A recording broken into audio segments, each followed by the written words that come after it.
Pues el tema de hoy y el invitado de hoy para mí es muy importante y muy personal porque se habla mucho de que los homosexuales, las personas de la comunidad LGBT somos sobrevivientes porque hemos tenido que enfrentarnos a muchas luchas desde internas, personales, familiares para encontrar nuestro lugar allá afuera para que se nos ame y se nos respete. A mí me pasó algo en la última gira de RBD en la cual usé todas esas palabras que fueron hirientes para mí en cierto punto, como lo fue la palabra puto, y pude darle un nuevo significado y se convirtió también un escudo de protección y una espada con la cual empecé a cortar las cabezas de todos esos miedos, todas esas personas que en algún momento me lastimaron. Hoy vamos a hablar de cómo reivindicar esas palabras que te hicieron daño, cómo empieza la lucha de un activista y un luchador social, algo que también a mí me pega personalmente porque al principio cuando me sacaron del closet sentía que no representaba a mi comunidad y me daba miedo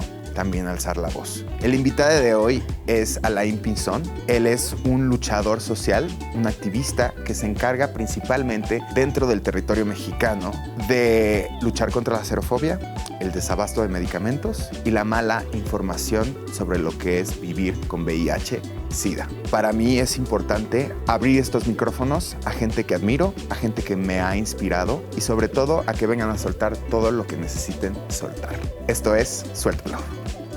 Es momento de soltarlo. Esto es Suéltalo. Alain, bienvenido a Suéltalo. ¿Cómo estás? Muy bien, muchísimas gracias por la invitación. No, Gracias hombre, a ti al y a todo tu contrario, equipo. estás en el lugar correcto para soltar todo lo que tengas que soltar. Vamos a soltarlo. Venga. Me gustaría que empezáramos esta entrevista. Primero, me contaras un poco de tu infancia, adolescencia. ¿Cómo creciste? ¿Dónde creciste? ¿Cuál es tu background? Nací en la Ciudad de México y después mi mamá, la verdad es que siempre tenía muy malos gustos en hombres. Siempre fue una pelea muy eterna con ella hasta que falleció. Pues se consiguió una pareja en donde tuvimos que mudarnos hasta Echegaray, en el Estado de México, en Naucalpan, y ahí viví prácticamente toda la infancia.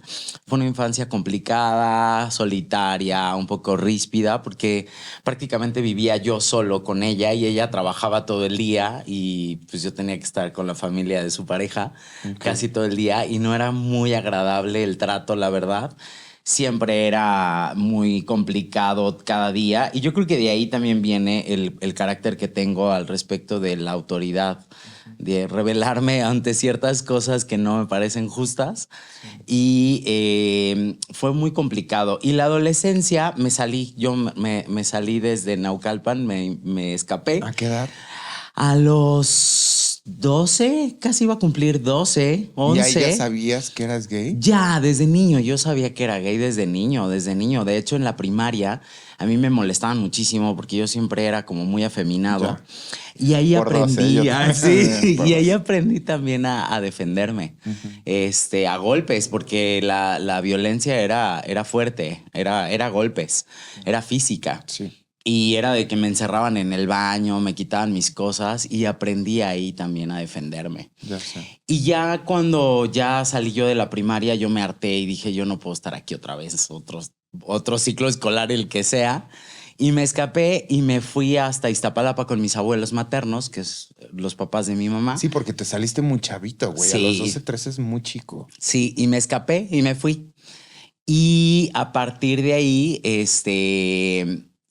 viví con mis abuelos toda la secundaria. Y digo, pues la secundaria era también compleja, pero ya estaba yo con mis abuelos y era una cosa más llevable. O sea, tus abuelos como que cobijaron más lo que tú eras. Sí, totalmente. Siempre respetaron mucho quién era yo, cuáles eran mis gustos, cuáles eran mi forma de vivir en ese momento y mi forma de expresarme también. ¿No? Mi abuelo y mi abuela siempre fueron muy respetuosos ante eso. Y mi abuelo siempre me apoyó muchísimo. Mi abuelo siempre ha sido una persona que en mí ve como un hijo, más que un nieto, es un hijo.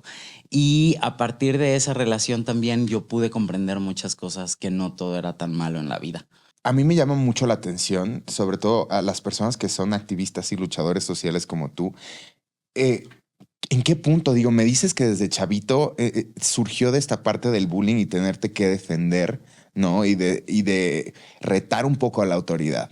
Pero ¿en qué momento de tu vida, no sé si adolescencia o ya una parte de ya a los 20, ¿en qué momento empiezas tú con el activismo? ¿En qué momento dices, aquí está pasando algo? No sé, ¿a qué edad fue tu diagnóstico? En 2010 yo tenía 20 años. Ah, estabas chavito. Sí, tenía 20 años y me lo dieron allí en la Clínica Condesa. Ok. Y a partir de ahí yo inicio tratamiento como a los 15 días, pero solo tomé tratamiento 2 semanas. Ok. ¿Por qué? 2 semanas. Porque no estaba listo, no quería vivir con VIH teniendo 20 años.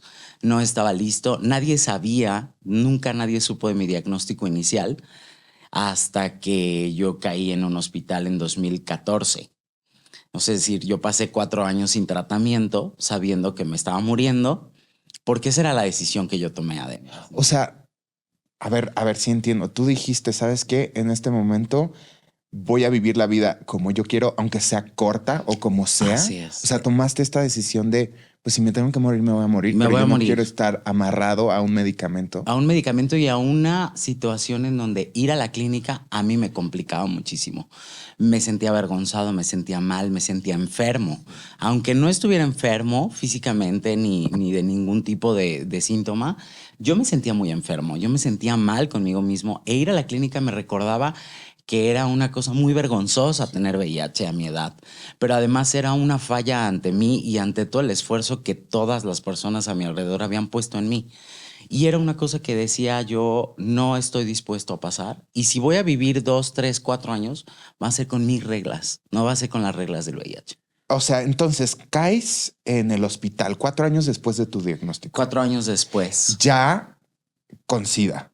Sí, ya yo llego al Instituto Nacional de Enfermedades Respiratorias después de haber pasado como 2 meses en hospitales privados, porque yo acudía al IMSS, yo en ese momento era asegurado del IMSS, y me acuerdo que yo tenía ataques de tos así en la madrugada y mi abuelito agarraba su bocho y me subía y nos íbamos a urgencias, y lo que hacían era tomarme una muestra de sangre que nunca nos daban los resultados de nada de lo que me habían dado, gasometrías y no sé qué tanto, y me ponían a oxígeno y ya se me pasaba y ya me daban de alta la siguiente mañana y ya. Y eso era lo que hacía en urgencias de la Clínica 25, que ahora está demolida y que ahora van a remodelar próximamente, ahí en la zona de Iztapalapa. Y pasó hasta que el último doctor que yo vi, que era privado, me dijo, tú tienes todo un cuadro que es coincidente con una enfermedad definitoria de SIDA. Entonces te voy a hacer una prueba de VIH. Y yo dije, claro, el VIH. Se te había Ahí olvidado estaba. ya. Sí, yo estaba en una negación enorme. Porque yo además cuando decido abandonar mi tratamiento, yo tiro las pastillas al excusado y rompo todos mis papeles y los quemo para que nadie supiera nada. Y le quito las etiquetas a los frascos y los tiro y me olvido. Y yo mismo me repetí en ese momento en el baño, tú no tienes nada y si vas a vivir poco, lo vas a vivir con tus reglas, en tus condiciones. Y esa es la decisión que vas a asumir de ahora en adelante. Y me olvidé de todo. Oye, y entonces llegas al hospital y ¿cuánto tiempo tardaste en volver a estar indetectable? ¿Cuánto tiempo, o más bien te recuperaste, que pudiste salir ahora sí que a la calle? Me imagino que fue un renacer un poco, una tomada de conciencia desde otro punto. Sí, porque además fue una hospitalización muy larga. Yo entré aproximadamente en febrero al INER y me desperté 45 días después de un coma inducido, ya ¿Estabas con un entubado y pulmón, todo? Yo estaba conectado de todo, de los pies, de los brazos, del tórax, de los pulmones. Yo estaba conectado de todo. Y cuando me despierto ya me habían operado un pulmón, por eso me despierto, me empecé a recuperar después de 45 días y yo me voy consciente de la segunda operación. Y en recuperación tardó otros 20 días, 25 días. Y cuando salgo yo encuentro otro mundo, y el principal cambio fue muy coincidente porque mi abuelo, cuando yo entré al hospital, él caminaba normal, como todos caminamos, la mayoría. Y cuando yo me despierto y en la sala de recuperación, ya traía un bastón. Y es todo el desgaste también de, pues sí, ya traía una rodilla, pero todo el desgaste de que él se aventó la hospitalización conmigo, todos los días, ¿no? Desde Iztapalapa hasta la zona de hospitales. Y a partir de ahí creo que a mí me quitaron un peso de encima porque no les tuve que decir yo directamente que vivía con VIH, sino que los doctores fueron los que les dijeron a todas las personas que están ahí de mi familia. Y eso para mí fue un cambio porque me quitaron un peso, porque yo no les decía por esta pena, por esta culpa, por esta vergüenza, por esta falla que yo traía mental de decir yo me fallé y les fallé porque ahora tengo VIH. Claro. Y ese peso me lo quitan definitivamente y salgo yo del hospital pesando como 39 kilos, ¿no? En una andadera, porque soy muy necio y me dijeron, no, pues tú vas a recuperar caminando como unos 2 meses. Y esa misma noche no dormí y me tuve que parar de la cama, por lo menos para que me dieran de alta en una andadera. Y a partir de ahí sí vino un proceso de pensar, algo que me dijo mi abuelo que nunca se me va a olvidar, es un día que me estaba dando de comer porque no podía yo sostener una cuchara de lo mal y de lo débil que estaba y de lo tembloroso que estaba. Y estaba totalmente adormecido de las manos, de la hospitalización tan larga. Me daba de comer en la boca y me dice, tú no te moriste por algo. Tienes que encontrar por qué no te moriste. Tienes que encontrar ese propósito. motivo. Oye, me imagino entonces cuando sales del hospital, es un poco como primero enfrentarte a cómo es el sistema de salud, ¿no? En México. La xerofobia que existe alrededor del VIH, porque creo que algo que hemos visto conforme pasan los años es que es una enfermedad que sí puede tener 45 años ya existiendo en la humanidad y que podemos tener muchos avances en cuanto a los medicamentos, las pruebas, la prevención, pero realmente el estigma social que existe no ha cambiado. No ha cambiado. Entonces, para ti, ¿cómo fue ese despertar un poco de vivir, ¿no? Dentro de un sistema de salud público que no es eficiente, seamos honestos, ¿no? Que no es suficiente. ¿Y cómo empieza tu camino? Porque aquí veo que tienes Vive Libre, ¿no? ¿Cómo empezó? O sea, ¿cómo empezó esa lucha social que llevaste hacia algo que era tuyo personal? ¿Y cómo empezar ese camino? Después de que salgo del hospital, yo me quedo en el servicio del Instituto Nacional de Enfermedades Respiratorias, en el CIENI, que es el centro de investigación epidemiológica más grande de México y más importante, que ahora dirige el doctor Santiago Ávila. Y a partir de ahí hubo muchas cosas que yo ya no encontraba respuesta. Entre una de ellas era, ¿por qué un trabajo me va a pedir una prueba de VIH? Si yo no me la quiero hacer, mi diagnóstico es mío, no es de la empresa a la que le estoy solicitando trabajo. Y esa parte me trastocó mucho y me obligó también a caer en una depresión de un par de años en donde no salía yo de mi casa junto con mi abuelo, estábamos los dos ahí y nos sosteníamos de su pensión.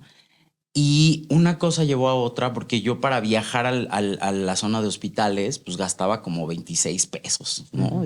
Pues cuando no tienes chamba, 26 pesos es mucho dinero. Sí.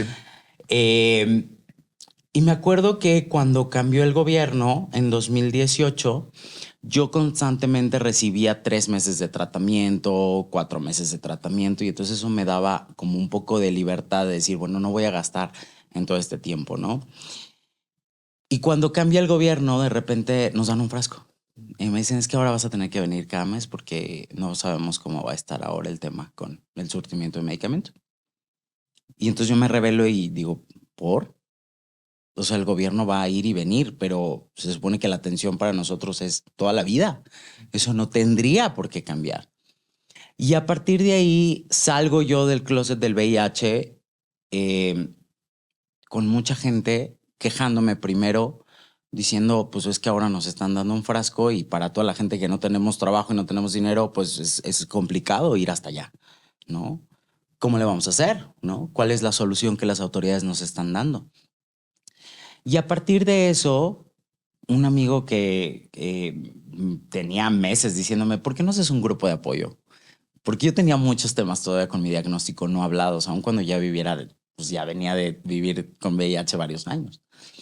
Y en este grupo de apoyo, por fin lo abro en la zona rosa, en el extinto Centro de la Diversidad, que jamás volvimos a tener una oficina de la diversidad así.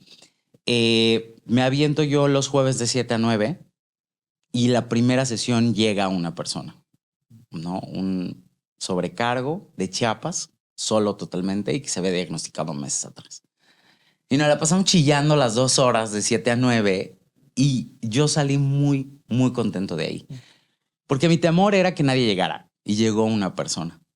Y esa persona para mí creo que fue fundamental para que yo pudiera darme cuenta de que lo que yo necesitaba y la gente necesita a veces que vivimos con VIH es hablar.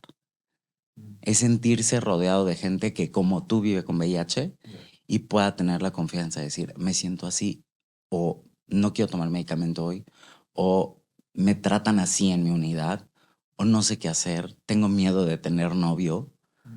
Y esas situaciones nos empezaron a llevar a un grupo más y más y más grande. Y a finales del 2019 ya estábamos albergando 55 personas en un lugar como este. Oye, ¿y el grupo tenía un nombre? Vive Libre. Desde de ahí siempre fue empezó. Vive Libre. Ya. Y ya para diciembre yo dije, bueno, pues estamos hablando todos muy chido. Ya somos un montón. Pero pues entre nosotros poco vamos a hacer. Y me empezaron a llegar reportes de que, oye, me faltan tabletas o me falta medicamento. Y en ese momento estaban cambiando el medicamento. Estaban homologando toda la guía, homologación que yo ayudé junto con más organizaciones, activistas y autoridades de salud. Y en ese momento el IMSS empezó a tener mucho desabasto. Y a mí me cambian el tratamiento. Yo tenía como 2, 3 meses de sobra del otro medicamento. Entonces no lo inicio. Me sigo tomando el viejito y todo el nuevo medicamento lo empiezo a donar. ¿Y lo hiciste, lo hiciste a través de tu cuenta de Twitter? Ajá. Porque yo te veo muy activo siempre en Twitter. Sí, ahí. O sea, ahí fue donde empezabas a preguntar. Ahí fue donde empecé a publicitar el grupo, pero también a quejarme públicamente de que había falta de medicamento con foto de receta no surtida. Y a partir de eso, pues más gente se empieza a acercar. El medicamento que yo tengo ya es muy poquito, entonces todo el medicamento que yo empiezo a recibir durante 4 meses, yo lo dono. O sea, yo dejo de tomar tratamiento 4 meses. Otra vez. Porque... Pero desde una conciencia distinta. Desde otra perspectiva ya. Porque yo recibí el medicamento, en realidad lo estaba donando. Y hubo un momento en el cual yo me harto y digo, no puede ser que las autoridades no estén haciendo nada. Y en cada reunión que nos invitaban, era, no, si ya hay medicamento, ya está llegando, ya está listo.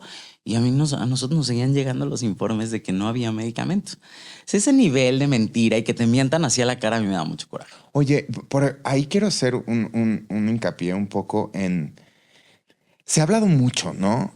Y quiero que tú me expliques un poco de esto del desabasto y qué tanto sí está en qué tanto sí existía esta forma en que las farmacéuticas hacían su agosto dentro del sistema de salud mexicano, ¿no? Porque se habla hasta que son como tipo mafias, ¿no? Y cuando hubo un cambio de gobierno, obviamente le pusieron el pie también al gobierno. ¿Y qué tanto también existe una parte en la cual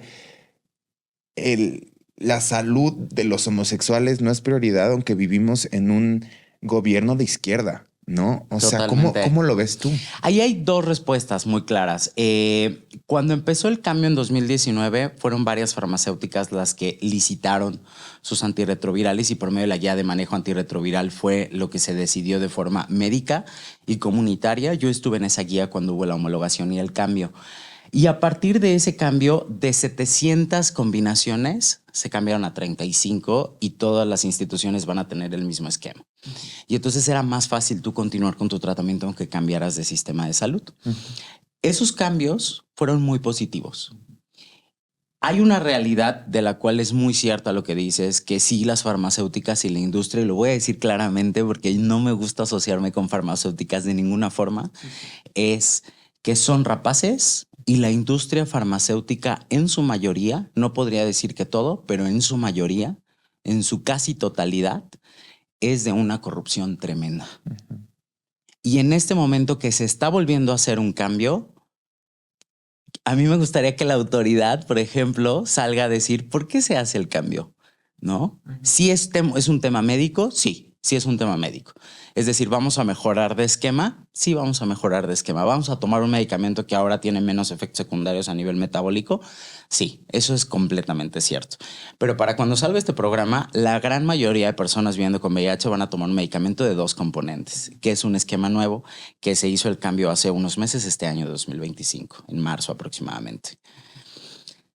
Pero entonces, ¿qué pasa con las farmacéuticas? ¿Por qué siguen presionando a los médicos? Ni siquiera a las autoridades, a los médicos. A los médicos directamente en sus consultorios para que sigan recetando los antirretrovirales que ya no están en una guía como línea preferente.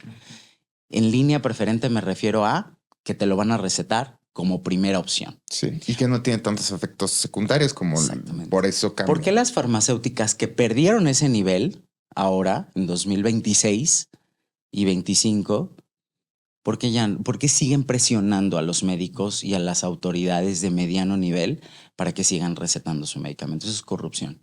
Oye, y también existe esto de que de pronto estos medicamentos que ya no funcionan tanto o sea, como el Biktarvy y otros que los empiezan a sacar. Se habla mucho que de pronto en los países de primer mundo los dejan de recetar, pero todo lo que ya tenían lo pasan al tercer mundo, países a de países de mediano Latinoamérica. ingreso y bajo ingreso. Eso también es una realidad. Específicamente con esquemas, por ejemplo, de inhibidores de integrasa, que es Biktarvy, ahora que es Triumeq, que ya salió de guía, que ahora es Dovato, que es el de 2 componentes, que es dolutegravir y lamivudina. Estos medicamentos, México tiene los mejores medicamentos antirretrovirales en toda la región de América Latina. Estamos hablando de que en Colombia apenas introdujeron el dolutegravir. El dolutegravir en México está desde hace por lo menos 12 años, 13 años. Sí hay un avance, pero ese avance no es gratuito. Ese avance no es tampoco por la buena voluntad de los gobiernos. Ese avance es sí porque de alguna manera las autoridades aprenden a escuchar, porque no llegan escuchando, aprenden a escuchar, pero también porque hay aliados importantes dentro del gobierno. Y esos aliados tienen nombre y apellido, ¿no? Cuando un funcionario, por el más alto nivel que tenga, aprende a escuchar a los pacientes y a los líderes comunitarios en donde dicen, oye, está este medicamento, este tiene estos efectos, está pasando esto en estas instituciones, te escucha y trata de solucionar, aunque le cueste trabajo. Esa dinámica en México solo ha funcionado en VIH, porque ni siquiera en cáncer. Es decir, si VIH está mal, sí. otros temas de salud pública están tremendamente peor. Y estamos mal en VIH, sí, tiene que ver con la incapacidad de las autoridades para representar la importancia que tiene el VIH para muchas poblaciones como nosotros, como los hombres que tenemos sexo con otros hombres, pero también por la rapacidad de la industria farmacéutica. Oye, y por ejemplo, ¿tú cómo ves que ahorita se habla muchísimo? Hace poco vi un estudio de que los contagios en México estaban creciendo. Las transmisiones. Las transmisiones. Mucha gente decía, sí, porque el contagio está mal dicho, ¿verdad? Tienes toda la razón. ¿Por qué está? A ver, explícame un poco por qué el contagio y la transmisión. O sea, el contagio es un poco la forma anterior de decirlo, ¿no? Es una forma científica de traducir que tienes VIH, ¿no? El contagio. Es decir, cuando se elimina la palabra contagio en el tema de VIH, es un tema más de estigma. Ya. Sí, porque contagio es como una culpa, ¿no? De derechos humanos, contagió? estás contagiado, ¿no? Y aparte, el contagio también de alguna otra forma ya en semántica es, a ver, yo puedo estornudar ahorita y te puedo contagiar de COVID o te puedo contagiar de gripa o de influenza, pero si yo tengo VIH aún detectable y estornudo, pues no te voy a contagiar de nada.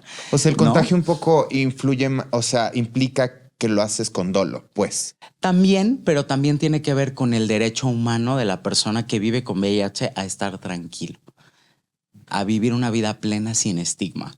Es decir, que tú puedes tener una relación sexual, ¿no? Y si estás indetectable, no transmites. Entonces, un poco hablando de esto del peligro de contagio, que yo sé que es algo que todavía se está luchando para derrogar, ¿no? Pero creo que también ahí hay una dentro de esa ley hay algo que habla justamente del contagio y cuando una persona está indetectable, es intransmisible. Que Sí. también este concepto del indetectable, intransmisible Es muy empezó nuevo. hace, ¿qué? En 2015 y 2016. Pero a México llegó un poquito después. Pues un poquito después, como todo, pero el estudio Partner 1 y Partner 2 fue en 2015 y se publicaron los resultados en 2016. Y a partir de ahí, ONUCIDA tomó esa información a partir también de la OMS y empezó a englobar ya el modo de indetectabilidad. Pero la derogación del peligro de contagio nada más ha sucedido en 3 estados de la República. Aguascalientes, que nunca lo ha tenido, Nayarit y Ciudad de México. Ciudad de México fue apenas el año pasado y le tengo que dar, por supuesto, pues la forma, ¿no? Temístocles Villanueva, Sí, sí, después sí, de, sí, sí. pues de aguantarnos, la verdad es que sí somos pesaditos. Yo en lo personal soy pesadito con las autoridades cuando hay algo pendiente. Y aguantó de todo el cuate, la neta, aguantó de todo. Mentadas de madre, corridas de que estábamos protestando y lo corríamos a gritos y a bolsazos. Y al final, cuando se deroga el peligro de contagio en la Ciudad de México, se habla también del derecho a vivir una vida tranquila y digna. Oye, pero ¿qué falta para que se vuelva federal? O sea, ¿se tiene que ir a cada estado? Yo creo que va a funcionar más en cada estado Ya. porque la derogación de peligro de contagio se ha intentado a nivel federal. Es decir, ahorita me parece que hay una propuesta para derogarlo en el Código Penal Federal, pero en cada estado es en donde va a permear en realidad este cambio, ¿no? En Nayarit, cuando se hizo, pues fue una cosa muy sorprendente porque Nayarit es un estado muy conservador del norte, la verdad. Entonces, sí causa un poco de sorpresa que, por ejemplo, estados de la República que están más cerca de la Ciudad de México, que naturalmente tendrían que tener otra visión, no la tienen. El Estado de México es una prueba de ello. Morelos es otra, ¿no? Es Puebla.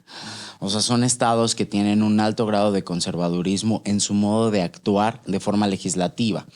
Y en el Estado de México hay colectivos que están intentándolo desde hace ya varios años y no se ha podido porque no han encontrado la importancia en sus representantes legislativos para que puedan derogar esto ya. Oye, y dentro de lo que es legal y lo que es ético, ¿no? O sea, porque de pronto una persona que es indetectable, intransmisible, ¿qué tanto? O sea, me imagino que legalmente no tiene la necesidad de decirlo si no está en un lugar de contagio, pero éticamente o moralmente se ve en esta disyuntiva de hablarlo, no hablarlo con una pareja sexual.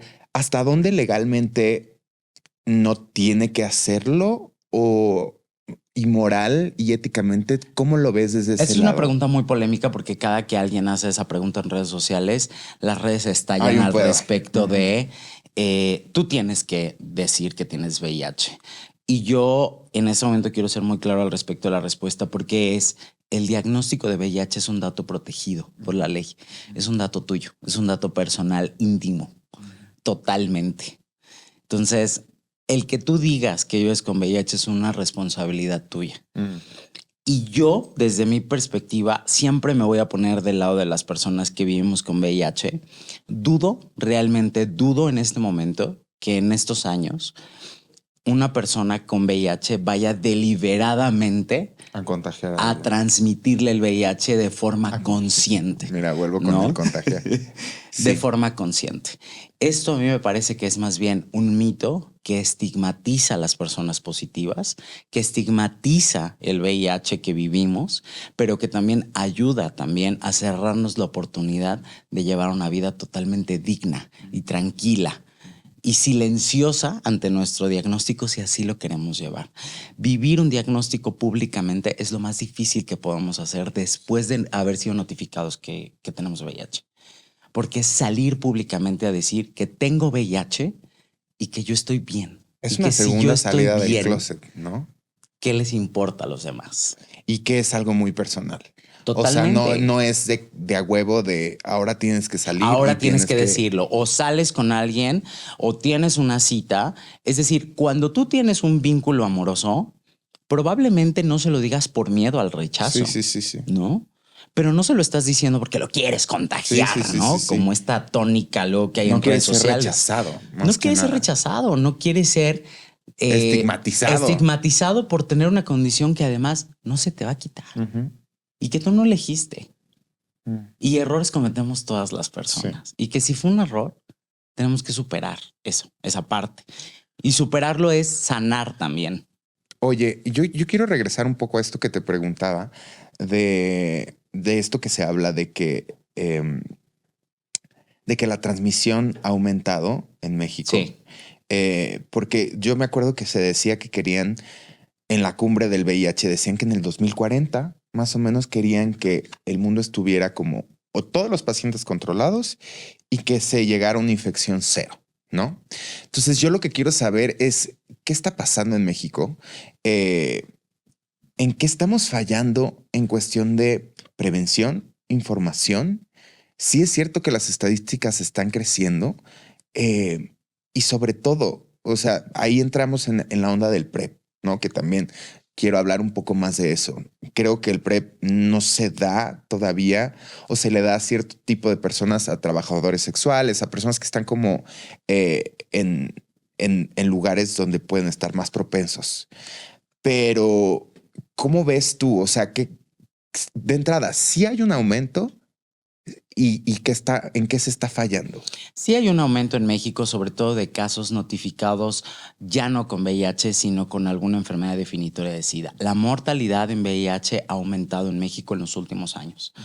Ha aumentado definitivamente. Sí tiene que ver la COVID-19 y que se cerraron todos los servicios y de que hubo todo un cambio en el mundo y sobre todo en México en el sistema de salud pública, pero las autoridades tienen que asumir lo que les toca y asumirlo para componerlo.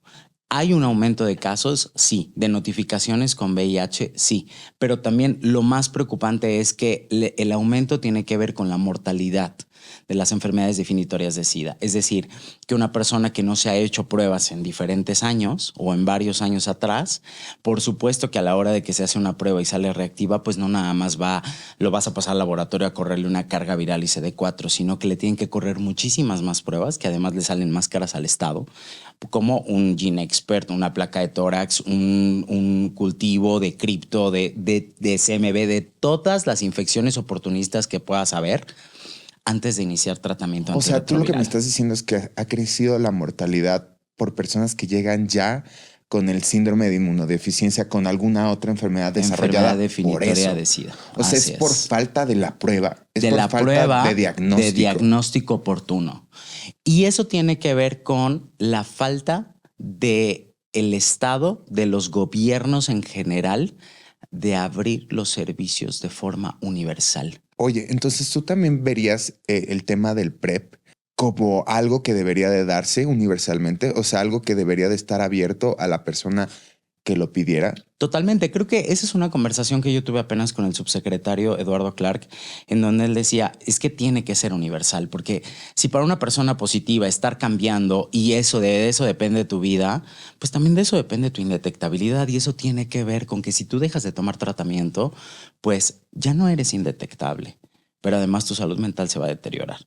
Imagínate una persona con PrEP. Nosotros estamos metiendo a PrEP a todas las personas. Digamos un poco para las personas que no saben qué es el PrEP. ¿Cómo definirías tú el PrEP? Porque a lo mejor a veces nos escuchan muchos heterosexuales o gente que no tiene ni puta idea.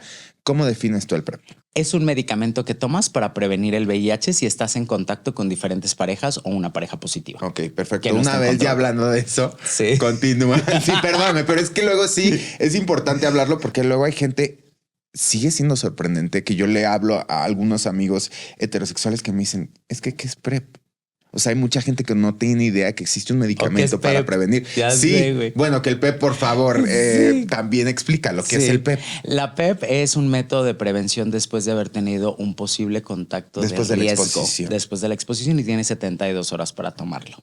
En esas 72 horas puedes. En esas 72 horas tienes que tener acceso al tratamiento y a una prueba antes de tomar tratamiento. Ok. Oye, ahora quiero regresar un poco a la parte de la lucha, porque a mí me tocó vivirte un poco en primera persona hace 2 años. En fuego. En fuego, güey. Fui a la marcha que se hace, ¿no? Nacional, bueno, que se hace en el Día Internacional del VIH. Y pude ver esa fuerza, esa emoción. Acudí con mis 2 papás, ¿no? Con mi mamá y con mi papá. Y para ellos fue muy impresionante verte ya ahí en el campo de trabajo, porque es una pasión que ahí sí podemos hablar que se contagia, sí. ¿no? Que bueno, se transmite y se contagia porque está hecho con las ganas, ¿no? Yo lo que te quiero preguntar a ti es, se habla mucho, y esto no habla solo de la lucha del VIH, sino que se habla mucho de hasta dónde el romper, quemar para exigir cosas está permitido, porque mucha gente dice, no, es que así no se piden las cosas. Es que no tienen que vandalizar. ¿Por qué las feministas van y queman y rompen?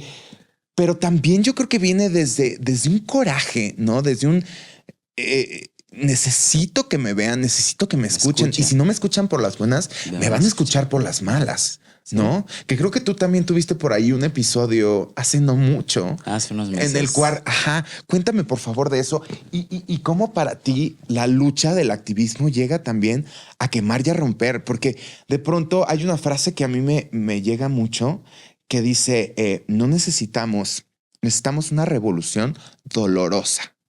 No, de pronto como que queremos cambiar algunas reglas y entonces eso no funciona. En muchas partes no funcionan las reformas.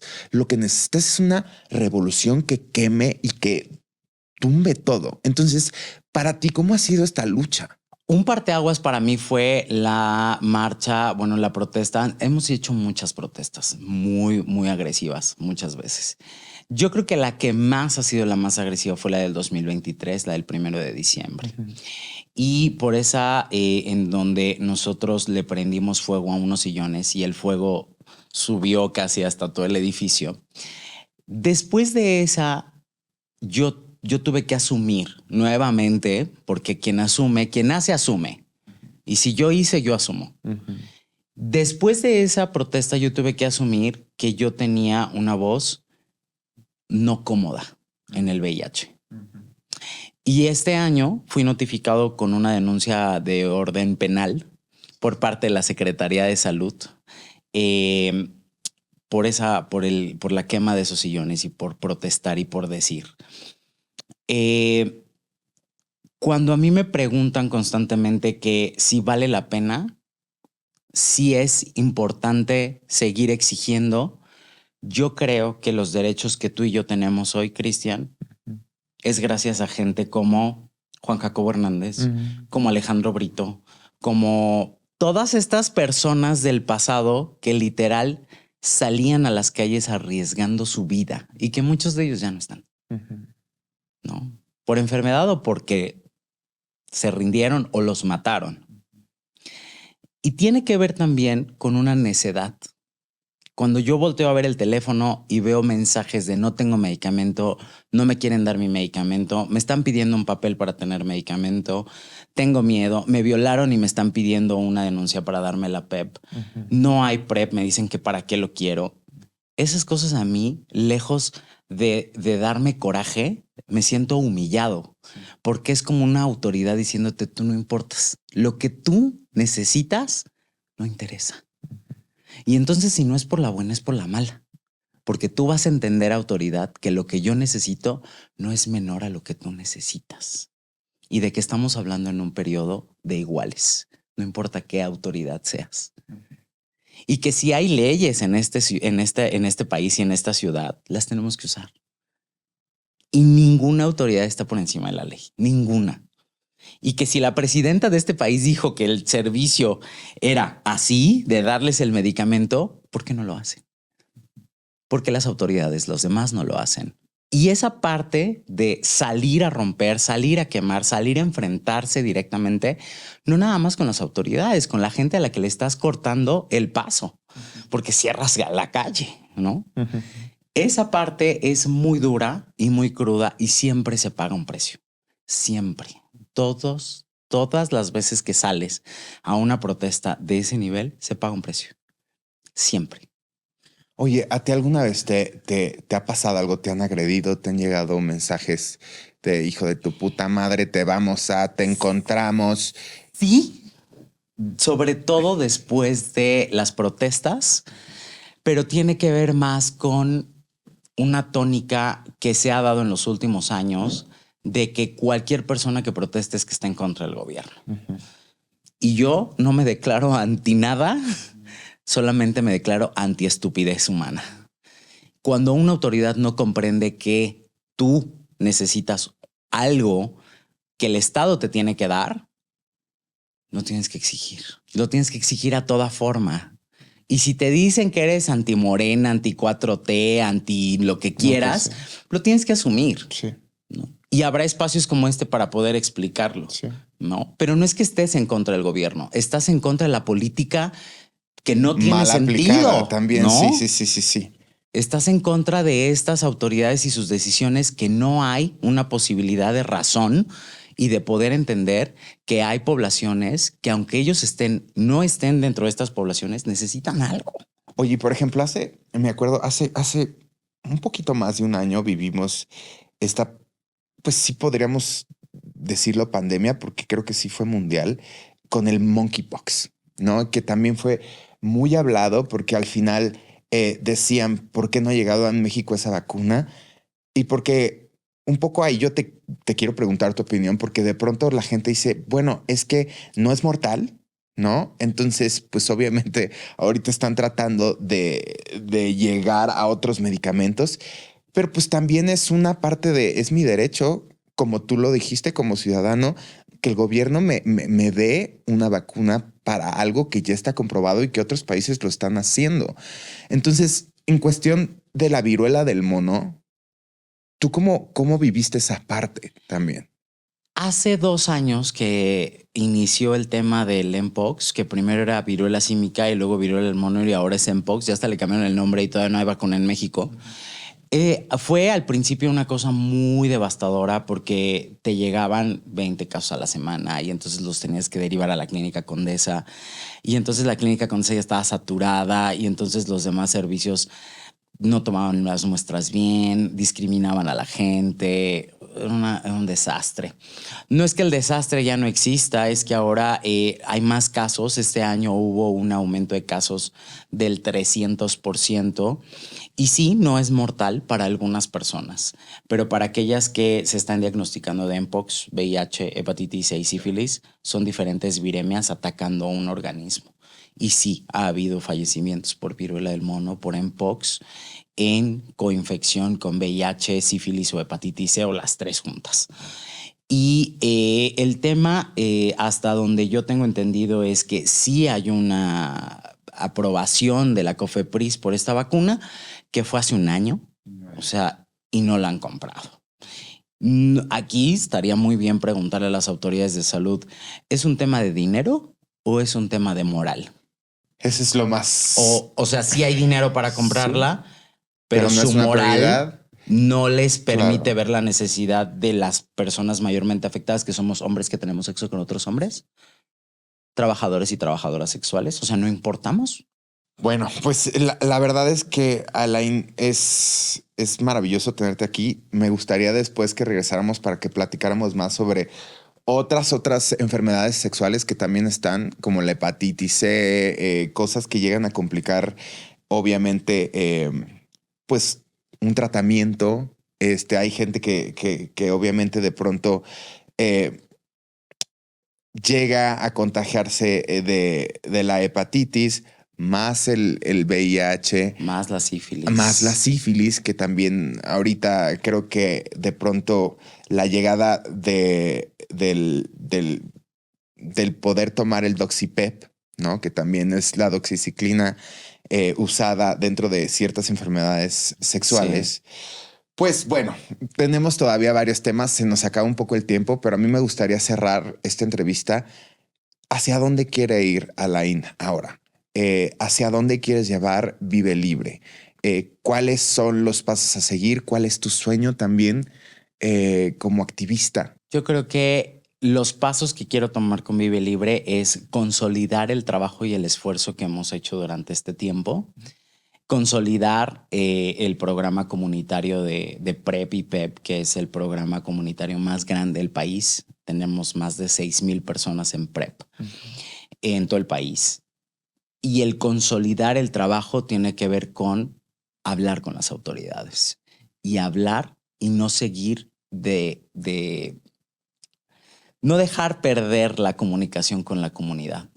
Porque y eso es algo que apenas lo vi, cuando tú te conviertes en una persona que es líder de comunitario de una causa, llegas a perder mucho el oído y ya no escuchas a los demás y ya no escuchas a la gente que te necesita. Y esa parte siempre hay que tenerla en cuenta. Entonces, ¿para dónde queremos ir? Para donde la gente nos diga que queremos ir todas, que es tener mejores servicios de salud, tener programas comunitarios más sólidos, fondeados por el Estado, porque además no hay fondeo a estos programas, pero también que las autoridades comprendan que no es un tema personal en contra de ellas, es un tema de necesidad de las poblaciones que representas. Y en el momento en que eso se comprenda, vamos a poder avanzar. Oye, también le pregunto a todos mis invitados un libro que a lo mejor haya marcado tu vida, que ahorita en este momento represente todo esto que platicamos. No lo sé, un libro que para ti sea importante y que le quieras decir a la gente. Esta es mi recomendación de este episodio. Hay un libro de poemas que me regaló apenas una amiga, la doctora Andrea González, que es es un compilado de poemas. Y cuando me siento muy estresado y muy desesperanzado por todo lo que vemos todos los días y por tantos problemas, me pongo a leer por lo menos 2 poemas o un poema y recuerdo para qué estamos haciendo esto. La poesía para mí, me la acaban de presentar hace unos meses.